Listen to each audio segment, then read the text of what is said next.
Hi మావా, నేను మీ బాదం పప్పుగాడిని. నేను చిన్నగా కనిపించినా మీ శరీరానికి చాలా మంచి పోషకాలు ఇస్తాను. నాలో మంచి ప్రోటీన్ ఉంటుంది మావా, అందుకే నేను మస్కిల్స్కి మంచి సపోర్ట్ ఇస్తాను. ఉదయం నన్ను తింటే నీ బాడీ రోజంతా యాక్టివ్గా ఉంటుంది. నేను నీ మెదడు షార్ప్గా పనిచేయడానికి కూడా సపోర్ట్ చేస్తాను. ఉదయం లేదా స్నాక్గా నన్ను తింటే నువ్వింకా ఫోకస్గా మరియు షార్ప్గా ఉంటావు. నాలో ఉన్న హెల్దీ ఫ్యాట్స్ నీ బాడీకి మంచి ఎనర్జీ సపోర్ట్ ఇస్తాయి. మధ్యాహ్నం టైంలో నన్ను స్నాక్గా తింటే నీకు మళ్ళీ ఎనర్జీ వస్తుంది. నేను నీ హార్ట్కి కూడా బాగా సపోర్ట్ చేస్తాను. రోజూ కొంచెం బాదం పప్పు తినడం మంచి అలవాటు.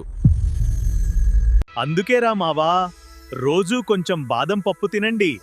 బాడీ హెల్తీగా ఉండడానికి మంచి సపోర్ట్ లభిస్తుంది. ఇలాంటి ఇంట్రెస్టింగ్ వీడియోస్ కోసం వీడియోని లైక్ చేసి షేర్ చేయండి మావా. మరిన్ని వీడియోస్ కోసం మన జస్టీ జార్ ఛానల్ని సబ్స్క్రైబ్ చేసుకుని బెల్ ఐకాన్ని ఆన్ చేసుకోండి.